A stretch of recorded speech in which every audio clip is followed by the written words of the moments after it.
أهلا بكم مشاهدينا بحلقة جديدة من برنامج طلوا حبابنا. ضيفنا لحلقة اليوم له نظرة متفائلة في الحياة، طموح ومتفائل، محترم وجدير بالثقة، صادق كريم ومخلص، ويسعى دوما للحفاظ على استقلاليته. يكره الروتين والتكرار ويعشق الحرية والتنقل والرحلات. واقعي عقلاني رغم سلسلة أحلامه، عاطفي حنون ويحمي زوجته وعائلته بحنان، والحب لديه مرتبط بتصرفات لبقة مغلفة بطابع الاحترام والحماية. يتهم أحيانا بأنه وصولي وأناني، وقد يكون تقديرا خاطئا، فهو طيب القلب وإن كانت انتقاداته لاذعة، لكنه السلاح الوحيد لنسيان الإساءة وما يزعجه. يكره الخبث والمتكبرين، تستهويه الحياة الاجتماعية وكل ما له صلة بالناس والثقافة والفنون. يحب الصراحة لدرجة أنها تجرح، ولكنه يعتقد بأنها الطريقة الأصح. العناد بالنسبة له موقف، فليس بالإمكان تبديل رأيه لو أمطرت الدنيا حجارة. إذا أحب عن قناعة فهو رائع، وإن أحب انجذابا أو مسايرة فحبه مؤقت.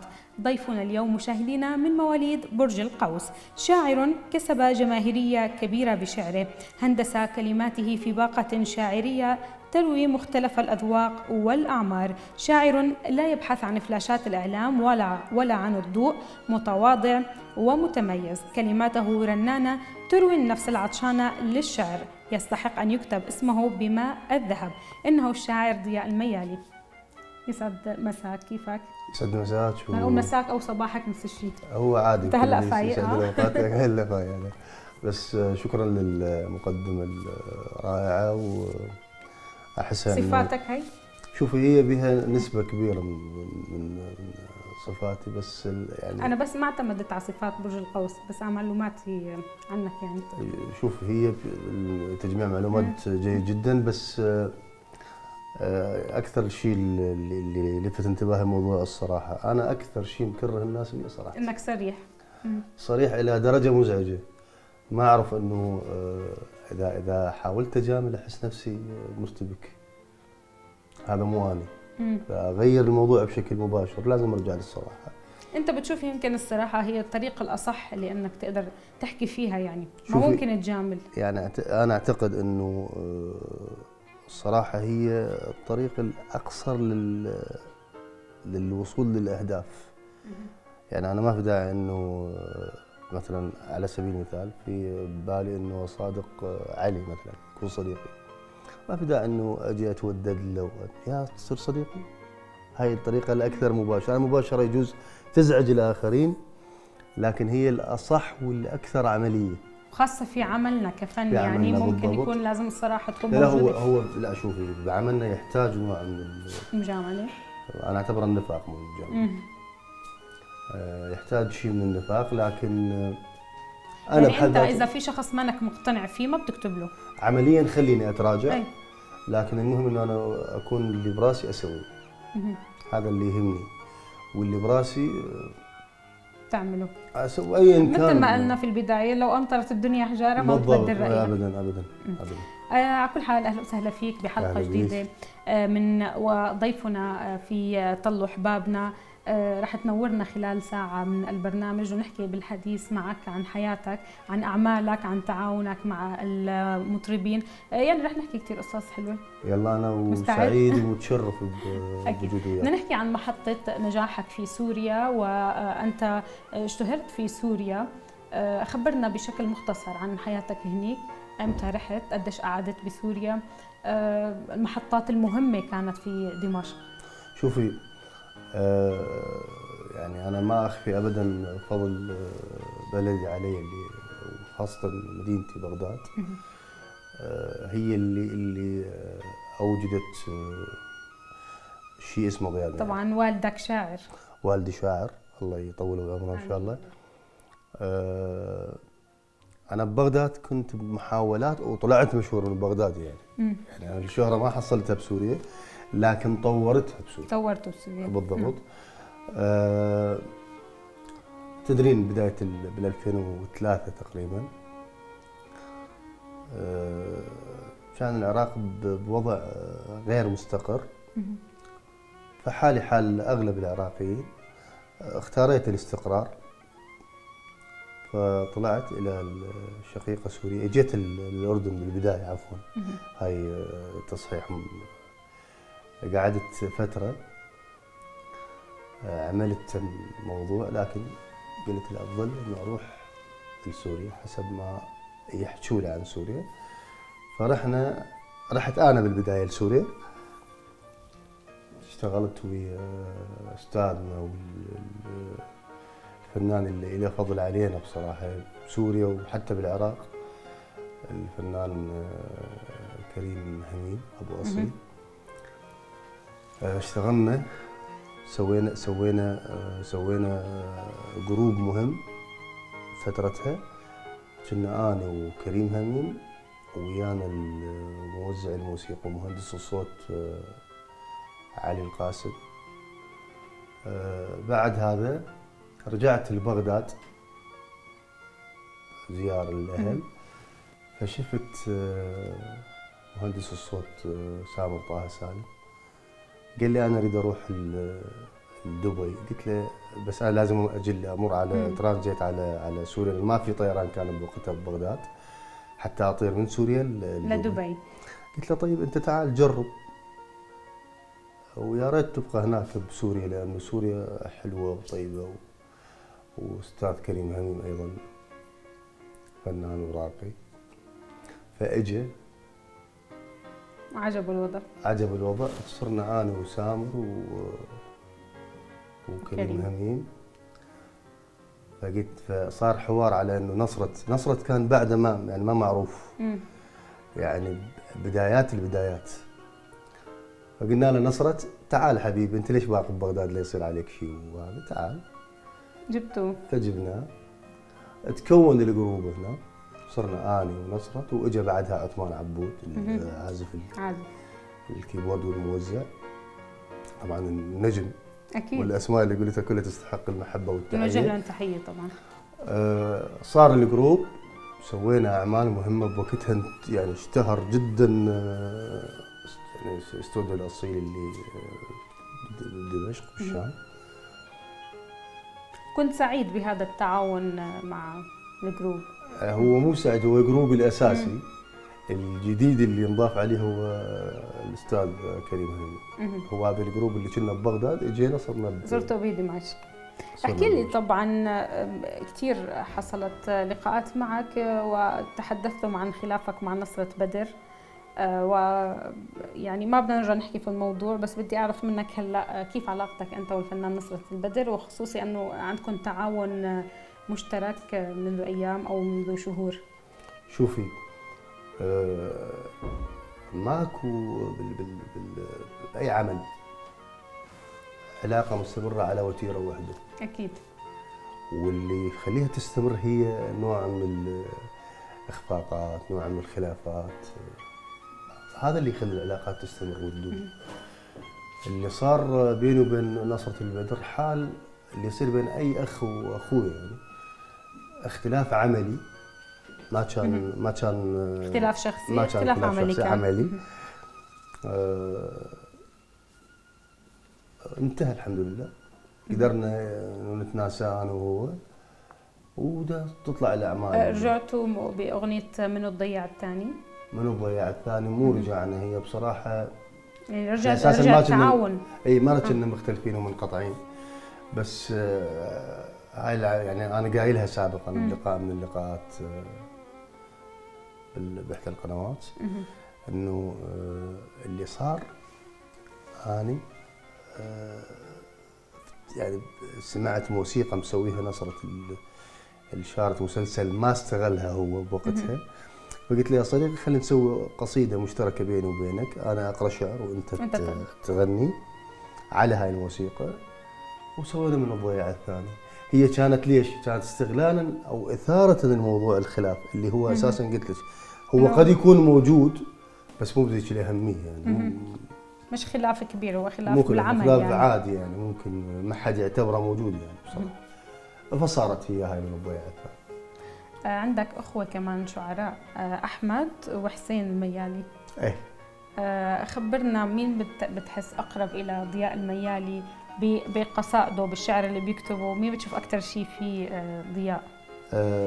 الأقرب لي طبعا ولا تقليلا من الثاني، أكيد هم طبعا. اخواني.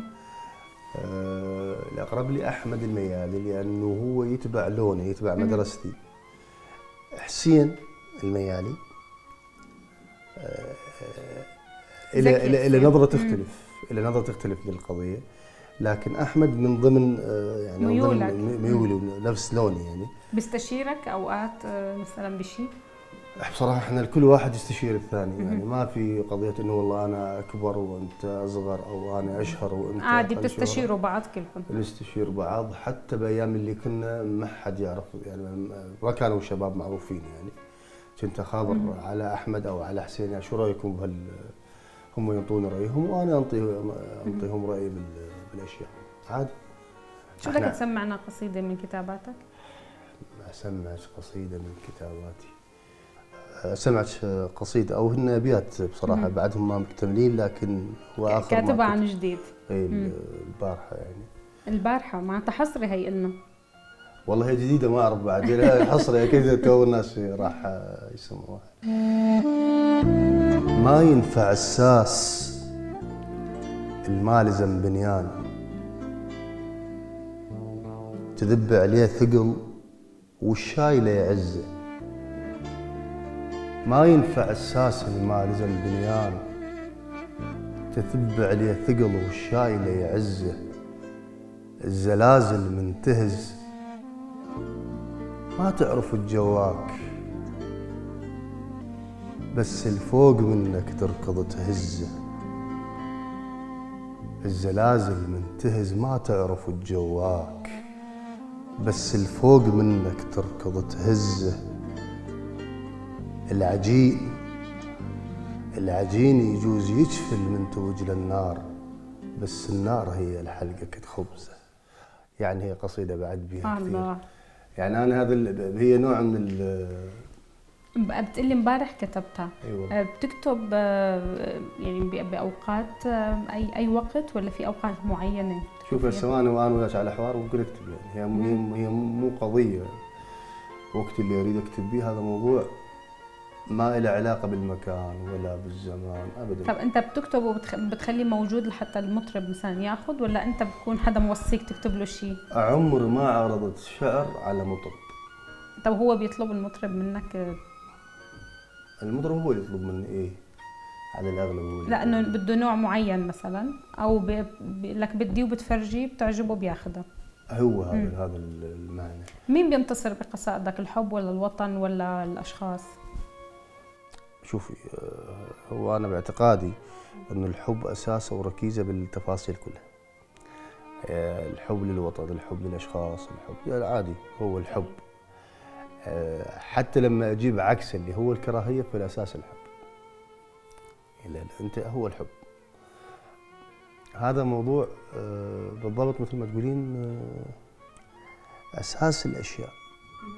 أنا لما أجي أخلي أساس تتفرع منه تفاصيل، بس الأساس هو الأساس، يعني صحيح. هو اللي تنبنى على التفاصيل. أنا ما أحب أتفلسف، بس حتى أبين اللي أقوله، الحب هو اللي يخلق كل الإبداع الموجود بكل التفاصيل. شو رأيك بالمطرب اللي بيدور على الشهرة بعيداً عن الكلمات الجيدة واللحن الأصيل؟ شوفي هسه صايره انا ما احب اكون مكروه، انا قلت لك الصراحه مشكله يعني. صحيح. تفوتينا بالحيط يعني. المشكله الحاليه هو انه الكوبي صاير كثير، فراح تلقين انه النوع واحد للاغنيه تكرار. طيب انا في شعراء كثار، في تعدد بالشعراء صح. حاليا في تعدد بالملحنين حاليا، في تعدد بالموزعين حاليا، لكن الناتج واحد. الناس صار تشتغل على انه نجح مثلا ضياء على سبيل المثال تكوب ضياء، نجح نصرت تكوب نصرت، نجح علي بدر تكوب علي بدر. في نوع من الكوبي. الاسماء يعني من قد ما كثروا المطربين صاروا كثار بصراحه. أنا هسه أعتقد إنه صاروا المطربين يسمعون الناس، مو الناس يسمعون المطربين. صحيح.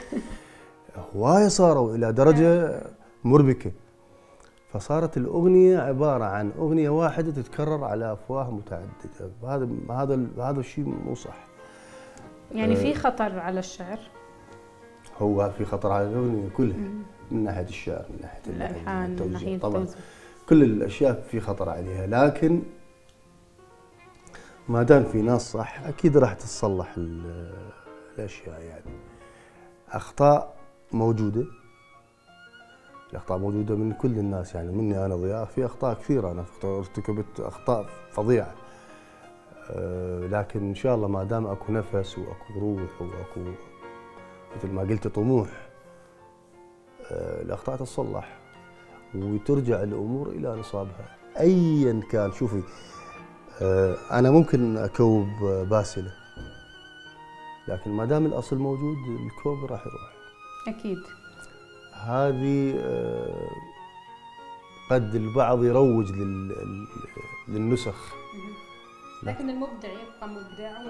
الحقيقة هي اللي تنجح. الحقيقة شركات الإنتاج ظلمت الفنان العراقي؟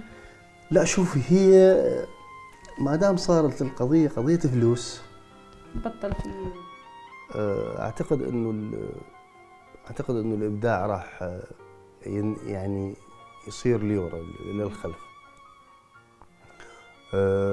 لكن أيضا خدمة الفنانين مع حب واعتزازي بيهم أو إلهم، ما أعرف أسميها الموضوع. المهم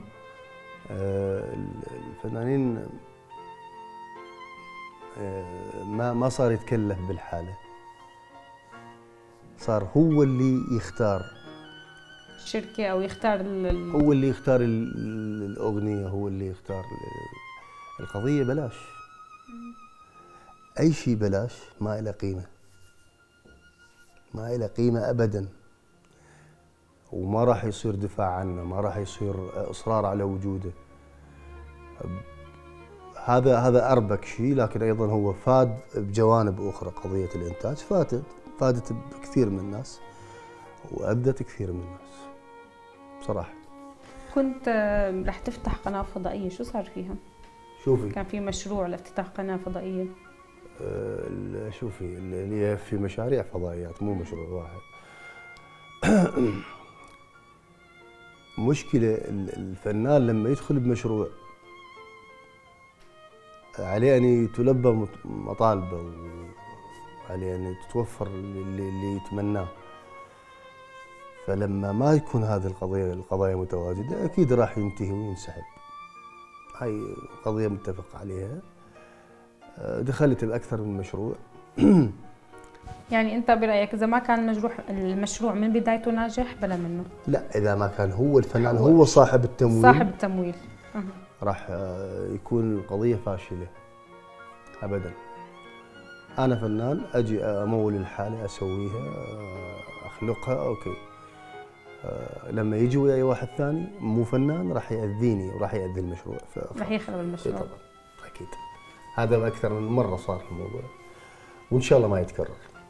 أحلى قصيدة كتبتها بحياتك؟ هذا سؤال عقيم يا باسلة. تعرفين ليش؟ لأنه كثير قصائد حلوة. رح نظلم قصيدة.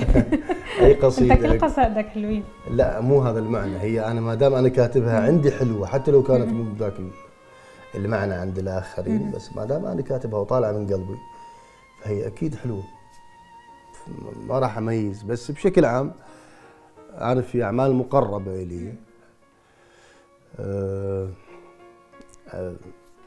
يعني مثلا من الدنيا اللي قبل شوي، أنا قبل التصوير كنا أنا وياك نتكلم فيها. من الدنيا مقربة إلي. يا طيري مسافر للحاتم العراق مقربة إلي. هلا قبل ما نطلع فاصل بدنا نسمع شيء منك، فحضر ببالك شيء. اوكي. استرسالا بالسؤال اللي قبل الانسيرت اللي بعد من الدنيا. بعد من الدنيا يا طيري مسافر الخاطر دموعي محمود الشاعري. والله أعمال كثيرة بصراحة، ما راح أقدر أتذكر لك. المقربات كثار تعرفين انا البارحه قاعد ويا ولد صديقي، قال لي ضياء انت تعرف كم اغنيه يعني كاتب كم اغنيه؟ انا لسه بدي اسالك، بتعرف كم اغنيه كاتب؟ هو بصراحه هو سالني البارحه هذا السؤال. طبعا هو صديق مقرب الشاعر يوسف السوداني، تحيه له محبه، شاعر مبدع وصديق مؤدب يعني بصراحه. سالني هذا السؤال، تعرف كم اغنيه؟ قلت له لا. ما عديتهم؟ قال لي 860 اغنيه. يعني هو عدد لك اياهم؟ هو عدد لي. قلت له 860 اغنيه قليله، يعني مو هذا، انا كاتب اكثر بكثير يعني. قال لي لا هاي المصوره. المصوره؟ بس المصور يعني الكليبات. 68 اغنيه. فما معناه انه انا كاتب فوق ال 2500 اغنيه. شو بدك المفروض تتذكر كل منهم؟ من ال 2500 رح نظلمهم اذا قلنا بس اغنيه. طبعا. طيب بدنا نسمع شيء منك هلا قبل ما نطلع فاصل. ايوه اكيد. اغنيه انا احبها كثير، حتى لا انساها. أنا يمكن صعبة من دونك أعيش، بس أعلم وروح أعيش بدونك، وخاف أغثك بالحلم لما أجيك، راح أكف أحلامي عن عيونك، وراح أظل عاقل أبد ما أحكي بيك، خاف بالأول كنت مجنونك، كنت من تعطش نهر دمع يجيك، ومن نجيلك شو تضم معونك،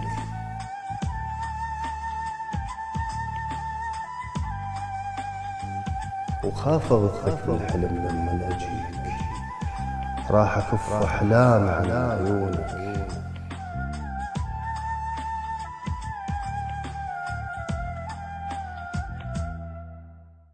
نطلع فاصل قصير ونتواصل معك. إذا المشاهدين فاصل قصير ومتواصلين بيطلعوا حبابنا.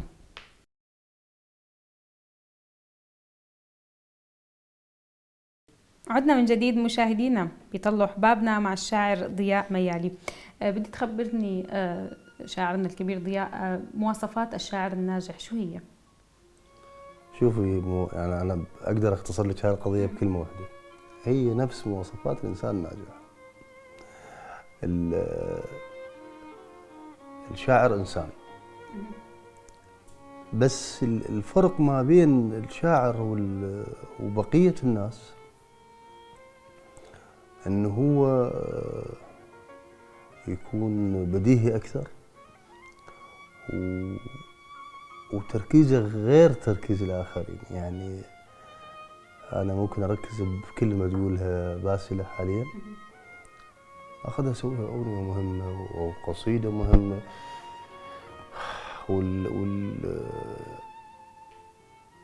البديهية أهم شيء بصراحة. طبعا العراق كان معروف فيه خزان الإبداع العربي، وكان من أهم اللي أنجبوا فنانين. كيف بتوصف الآن الإبداع العراقي أو الفن العراقي بظل التحديات الراهنة اللي عم بتصير في البلاد؟ العراق منذ الأزل، يعني أنا إذا مدحت العراق فهذا أكيد راح تكون شهادة مجروحة. بلدي ما راح أقدر أكون، لكن هي يعني هذا الواقع. هي خزان إبداع عربي، كانت من أهم الإبداعات.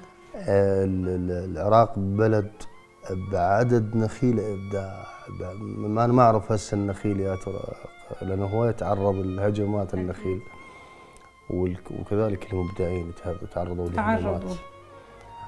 لكن العراق ولاد، اليوم يروح واحد يجي 10 يجي 20 يجي 30 يجي 100، فما راح يختفي العراق عن الإبداع أبدا.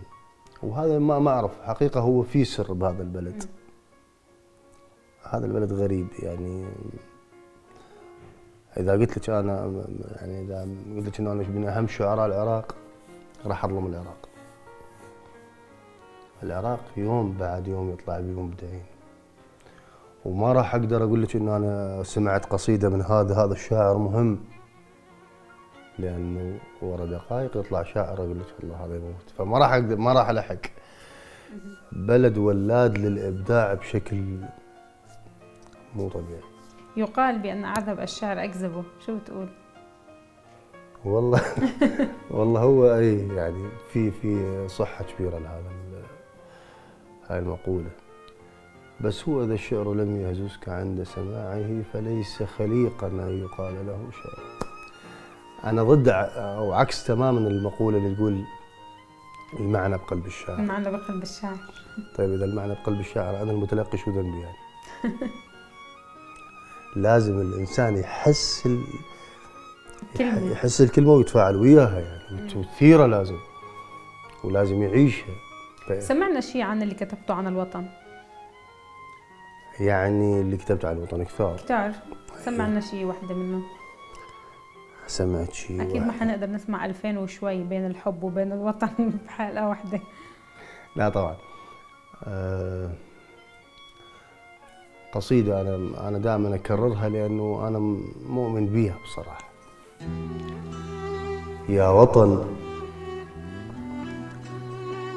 يا وطن يا ابو الحضارة، يا كبير وعالي صيتك، بالشمس حطيت عيني وقاعد بنصها لقيتك. يا كريم العرب انت وفاتح لهم باب بيتك، ليش مداوم تروح الناس ترتاح بأذيتك؟ طحت كان ما حد يعرفك وانت والتاريخ ذاك، وكنت اولهم بكل شيء توقف وهم وراك. جاعوا انت شبعتهم، ولما طاحوا ساعدتهم، ليش يا محير الدنيا من طحت ما حد اجاك؟ لكن اثبت واصبر لها الريح ما تقدر عليك، واقف تظل على طولك والعواصف تمر بيك، ولازم تعود لمكانك شيخ والعالم تجيك، وشوف إذا ما ترجع أنت ورجعوا يبوسون يديك. الله، جميلة. إن شاء الله بيرجع العراق، وإن شاء الله ترجع كل الأوطان أكيد إن شاء الله. شوفي، هو أنا هاي قضية الازدواجية بالأوطان أنا محيرتني بصراحة، لكن هو يقال إنه الوطن اللي يقويك هو وطنك. هو وطنك. فأنا فترة من الفترات حسيت إن سوريا وطني، فهذه القصيدة تخص العراق وتخص سوريا وتخص كل الأوطان اللي ممكن ترتاح فيها، وممكن طبعاً. تأمن للإنسان البسيط صح. كل احتياجاته. الشعر فن راقي وجميل، وهو أنقى الفنون، لكن في الوقت الحالي تسلق على ظهر الكثير من الأشخاص. شو رأيك، أو كيف ممكن إحنا نميز بين الشاعر والمستشعر؟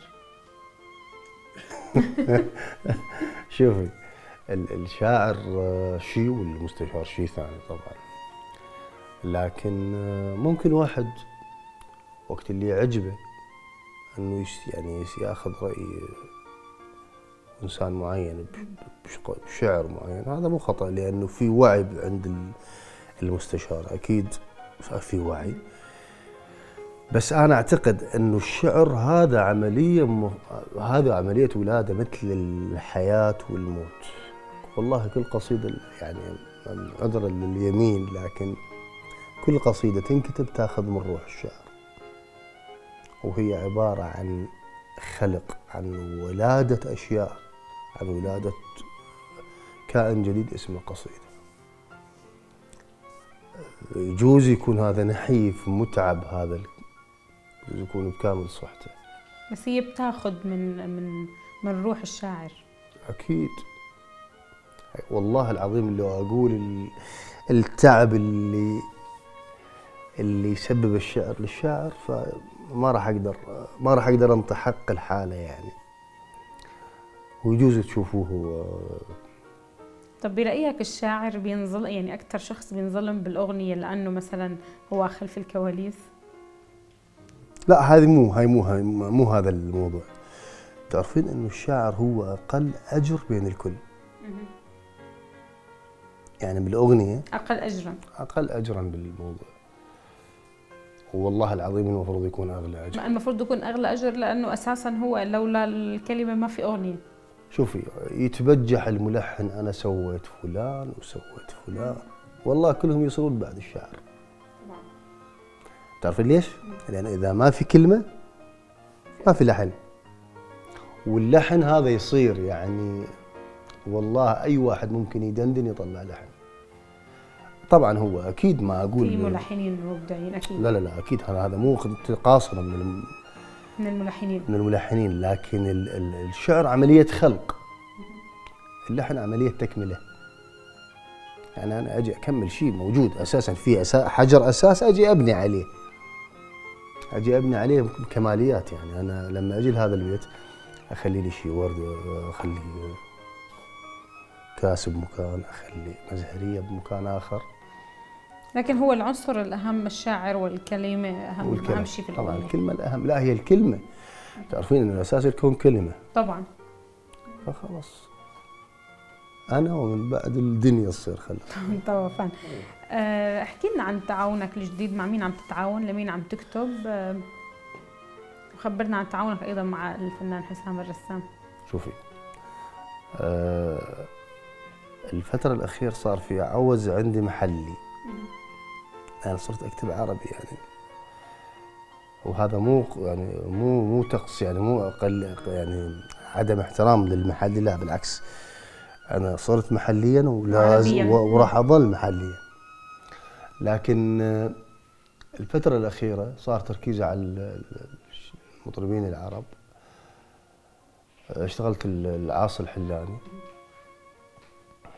اشتغلت بالحمزين، اشتغلت فايز السعيد،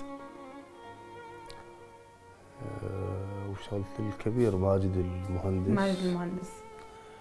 ويعني رولا سعد. طبعا انا ارجو للكل انه يعذرنا على النسيان، في اعمال كثيره انساها، مو لانه هي غير مهمه، بس لانه انا ما مركز، لعدم تركيز بدي. المهم يعني ب 2015 كان في ضغط عليك، والحمد لله يعني الحمد لله بالكتابه. يعني في العراقيا كيف التعاون مع المطربين العرب؟ يعني ما اعرف. هو شوف، هو المطرب العربي يجيك من باب النجوميه والتفاصيل، قد يتعبك شوي، لكن الناتج راح يكون اجمل اكيد. المطربين الشباب العراقيين يعني كل الخير بهم، مبدعين يجننون، لكن يتعبون بتفاصيل كثيره يعني. عمليه الاختيار، عمليه الارضاء والاقناع والتفاصيل كثيره، لكن هم بالناتج مبدعين يعني. شو الاغنيه اللي كتبتها لرولا سعد؟ والله هي اخر وحده ما راح يعني اسمها، بس كانت يا مخبله يا مجنونه. قبل الاخير. ومع عاصي حلاني؟ مع عاصي حلاني مصيبه. و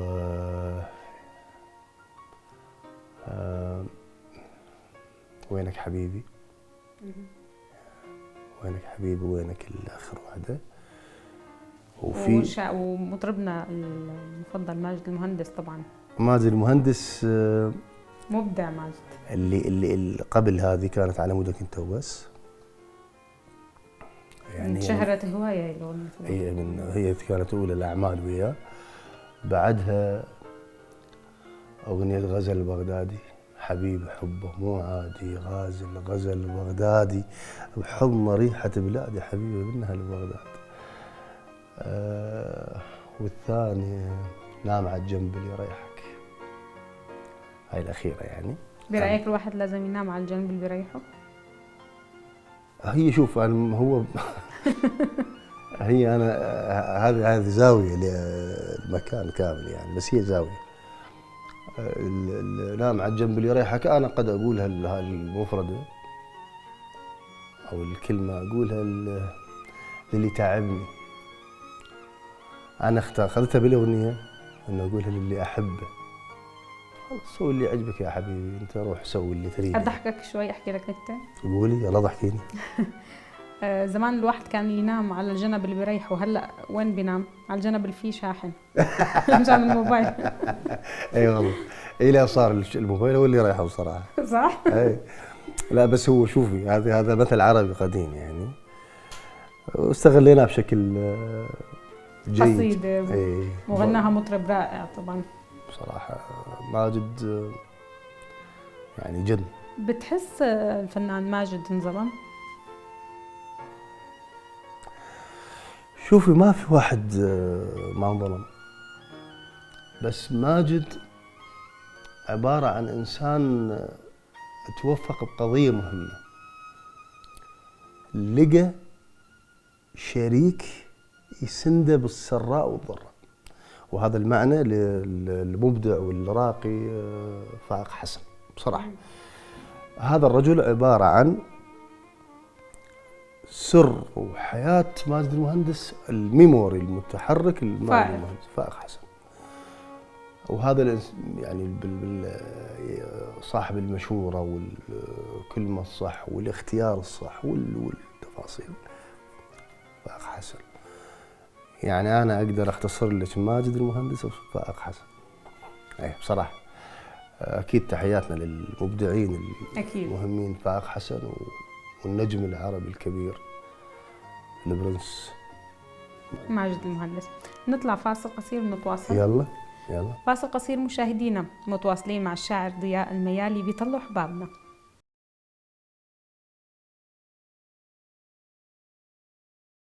بعد الفاصل عدنا مشاهدينا بطلوا حبابنا مع الشاعر ضياء الميالي وفقرة ايه او لا. رح اسألك سؤال حتجاوبني ايه او لا بدون زيادة او نقص. ابدا، ما انا ابداك. الملحن علي صابر من اهم الملحنين. طبعا. هل الشهرة والاعلام تصنع شاعرا خالدا؟ لا. هل اثرت الغربة على الفنان العراقي سلبا ام ايجابا من الناحية الفنية؟ ايجابا. اللي بقلبك على لسانك؟ جدا. الشاعر مظلوم إعلاميا؟ اي. الشاعر أقل شخص يأخذ ماديا بالأغنية؟ والله. تعطي أشعارك أحيانا بدون مقابل مادي؟ للي أقتنع به، وهي الإي ولا مو مهمة، بس المهم إيه أو لا، بعدين بنقول ليش قلنا إيه. أي للي أقتنع به. ضياء الميالي لا يحب مواقع التواصل الاجتماعي. اي، لانه يثرثرون هوايه بدون اي او لا؟ ايه. ضياء الميالي يحب الدولمه والشاي. شوفوا، هي الدولمه يعني مو شيء مهم، بس احبها باعتبارها اكله. اي او لا؟ مو هي مشكله. وهي ايه، بس لها اسباب. اي طبعا.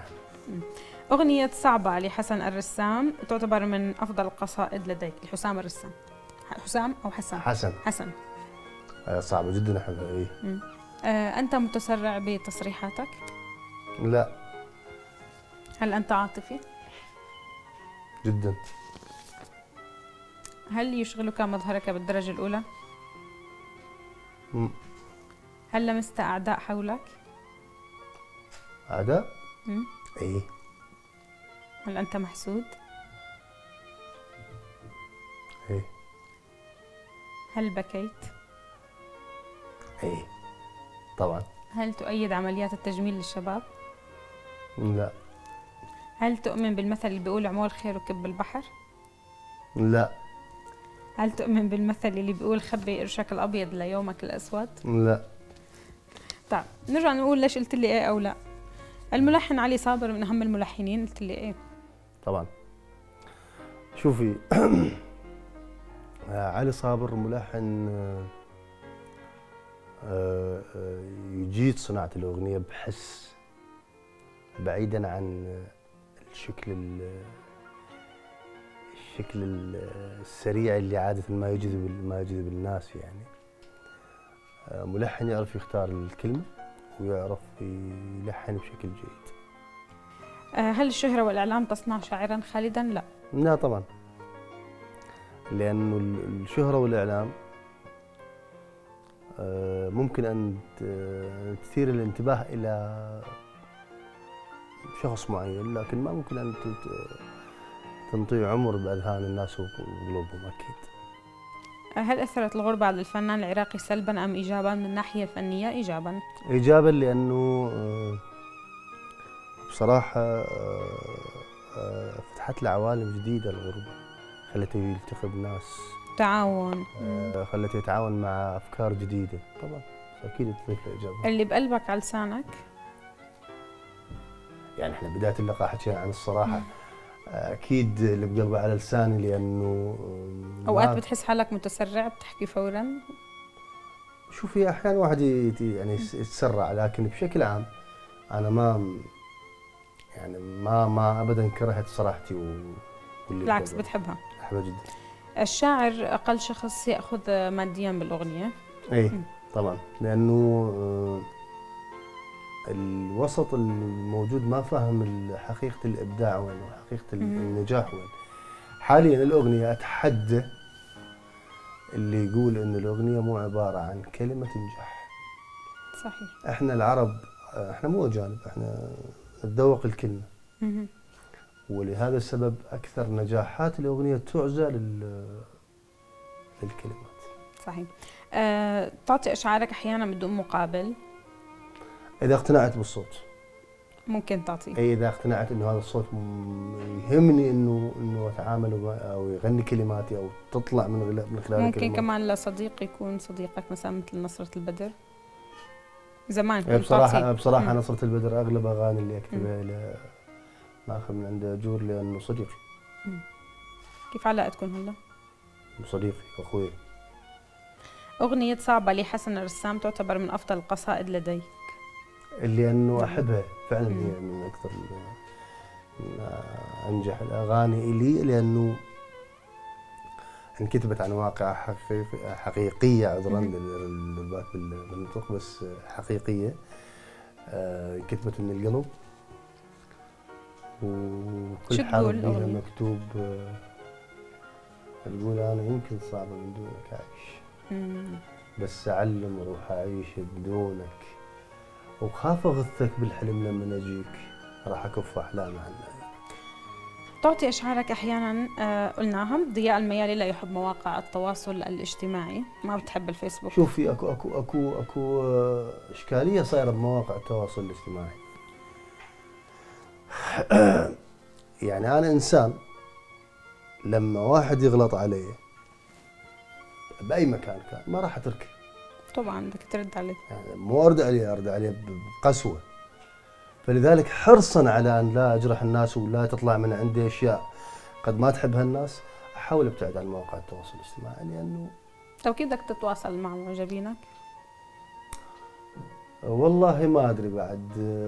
هذا الاساءات صارت تسيء للعمليه بحد ذاتها. بس انا عموما عندي الانستغرام الخاص بي اللي هو بويت ضياء الميالي على الانستغرام. هذا اكثر نظافه، يعني ما اعرف ما شو اقدر اقولها، يعني اكثر لباقه ونظافه من الفيس والتواصل، يعني التواصل الثاني او مواقع التواصل الاجتماعي الاخرى. انيق اكثر، والصوره تنزليها وتعليق بسيط وخلاص. بتحب الشاي ما؟ احبه جدا، احبه جدا. تحبه مع هيل ولا مع نعناع ولا مع ميرمية؟ مع كل انواع احبه. هو تحب كل الشاي؟ انا احبه. هلا بنشربك شاي. يلا. شاي عراقي. يلا يا ريت. يا ريت. هل انت عاطفي؟ قلت لي نعم. شوف، هو الشاعر بدون عاطفه مو شاعر. صحيح. فاذا قلت لك مو عاطفه راح اكون مو شاعر، يعني لغيت صفتي اللي هو انا شاعر. هل انت متسرع بتصريحاتك؟ لا، ما اعتقد انه انا تسرعت بشيء. ما تسرعت بشيء وندمت عليه؟ صرحت بشيء تسرعت. لا، ما اعتقد. وباي شيء انا بحياتي ما ندمت، لانه اكو مبدئيه بالاشياء اللي اسويها. هل يشغلك مظهرك بالدرجه الاولى؟ لا، عادي. بس المظهر جيد للفنان. طبعا، بس ما يهمني جدا. يعني هي طبيعتي، مثل ما اني اظهر. يعني اللي بقلبه حلو لو فايق من النوم. الله يخليك. صدقت.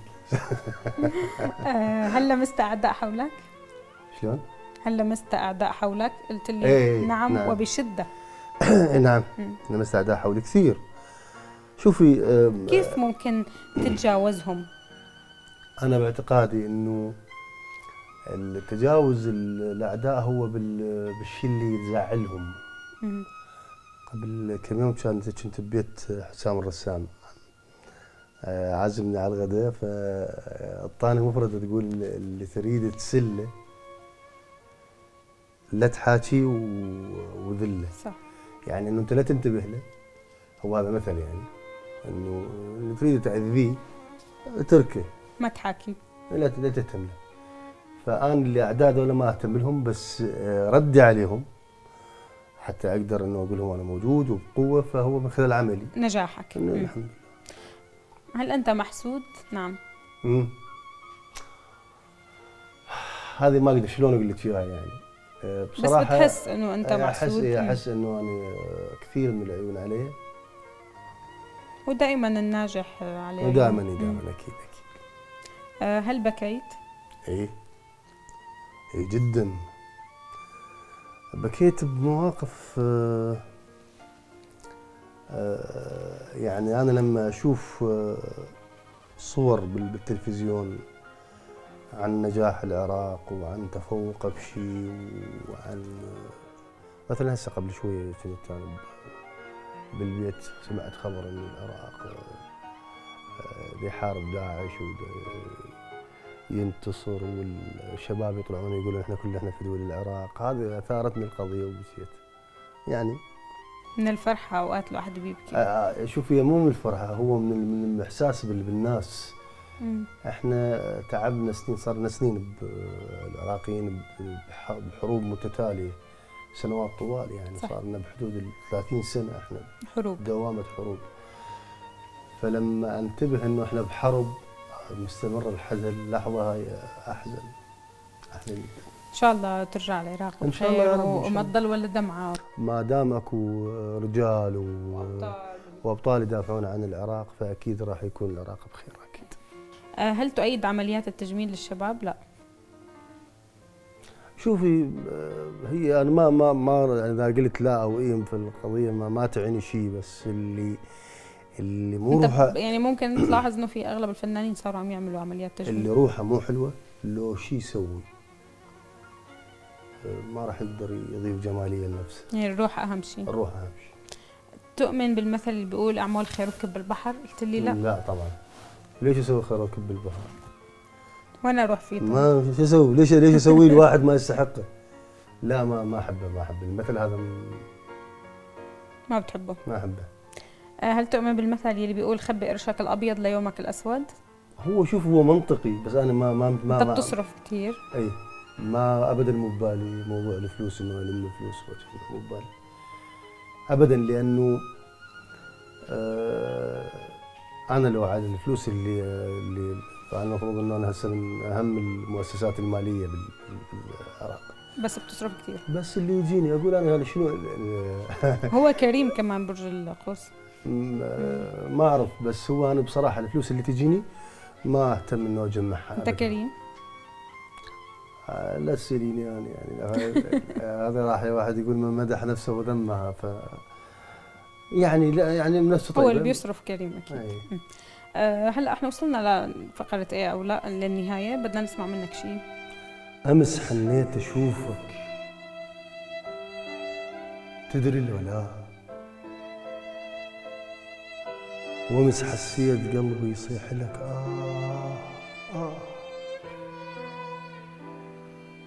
امس حنيت اشوفك تدري لو لا، وامس حسيت قلبي يصيح لك وامس طيفك اجاني وعينك اخذها وياه، وصرت اذكر هواك وحالي صرت انسى،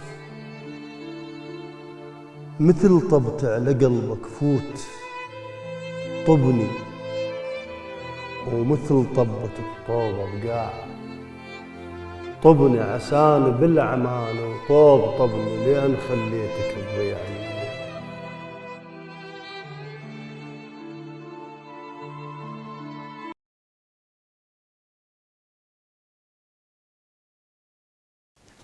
عدنا مشاهدينا مع الشاعر ضياء الميالي وفقرتنا الأخيرة كلمة بكلمة.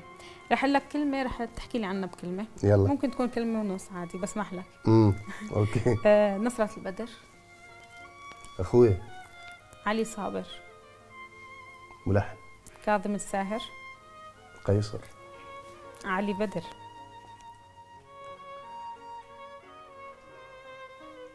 ما تكفي كلمة، لازم أقول أكثر من كلمة. كلمة هيك حلوة، شو بتشوف فيه؟ إنسان. قاسم السلطان. رائع. العراق.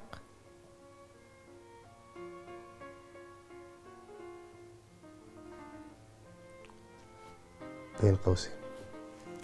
المرأة. النصف الثاني. صارت 3/4 المجتمع.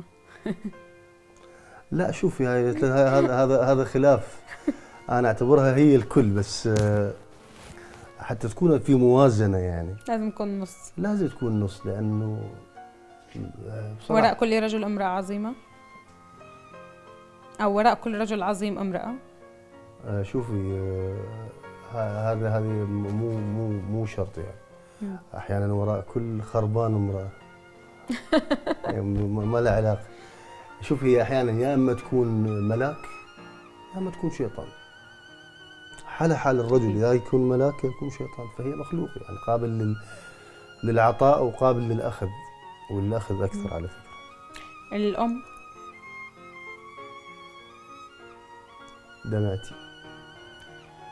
ضياء الميالي. أنا. خيانة. مرة. الغدر. نفس المعنى. سياسة.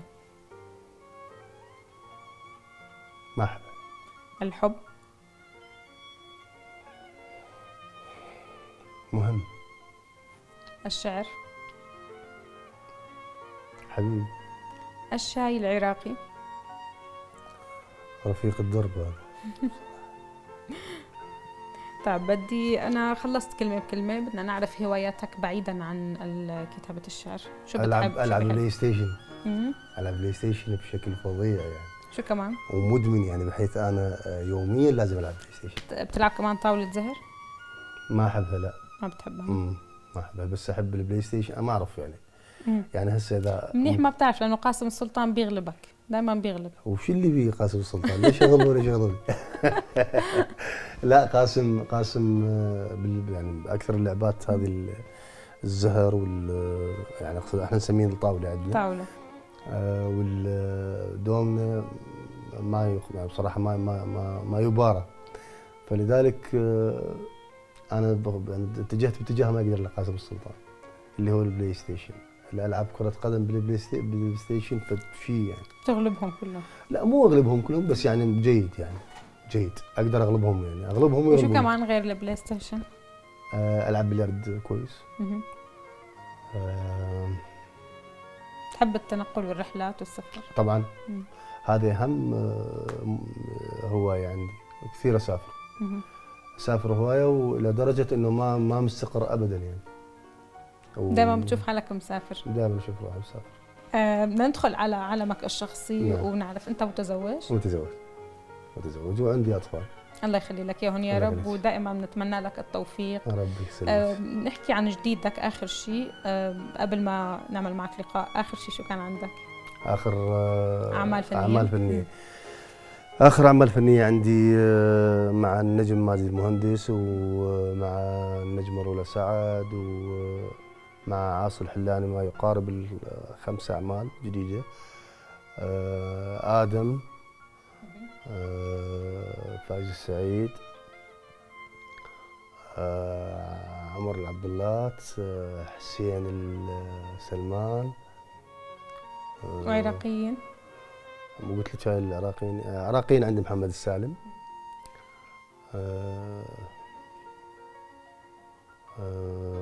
حسام الرسام، حاتم العراقي، يعني تعاون قاسم كبير. السلطان، حبيب علي. والله المشكله انه انت لما تسالني واحد شو جديدك، انا الناس اكثر كاتب لها يعني اغاني كثار، فما راح اتذكر الكل.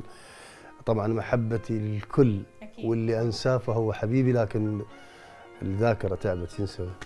نحن انبسطنا معك باللقاء، طبعا نحن صرنا يومين عم ندور عليك. تعبتكم ودري. تعبتنا. لا شوفي، حتى لا يصيروا للناس ان انا غير ملتزم، انا مريض.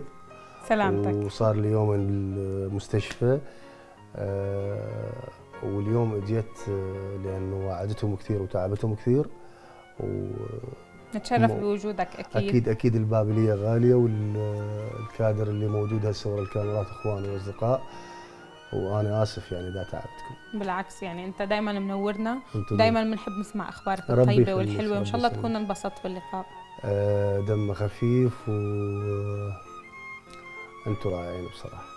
شو رايك باسم البرنامج طلوا حبابنا؟ حلو. انا حلو اغنيه طلوا حبابنا. انا من الناس الفنانين اللي اسمعهم كثير وديع الصافي. الله يرحمه وديع الصافي. الله يرحمه. وانتم الحبايب ان شاء الله، والله لا يحرمنا من خفه الدم. تسلم يا رب. هلا بالختام رح نسمع شيء منك تودعنا فيه. اوكي. اذا مشاهدينا بالختام نسمع قصيده من الشاعر ضياء الميالي، وبنشوفكم بحلقه جديده بطلوا حبابنا. اجمل تحيه، الى اللقاء. يجي وقت العتب وتعاتب وياك،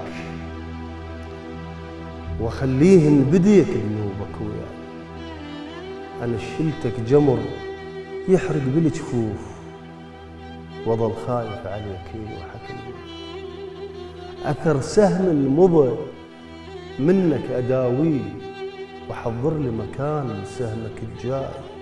اتلقى الحزن منك وهم بيك، ويا ما القى لي سرك مثل ما القاي. مثل صبيره اموت من العطش موت، اشرب دمعته وما خسرك الماي. وكل روح صبر واتحمل جروح، اجرح لا تخاف اتحمل هواي. صبيره وصديق العطش يا فلان، حسبالك اذل من تقطع الماي. هينش ما شفت منك اجازيك، اردها ضعاف لك دقاتك وياي. شجراني واكيد ترد لي في يوم، من تدقك شمس وتدور فياي. تاخذ يسرتي ساعتها يا فلان، كل زين لك منطيته يا مناي. اتحاسب وياك الجرح باثنين، اعوف الراحه لك بس اخذ جرح.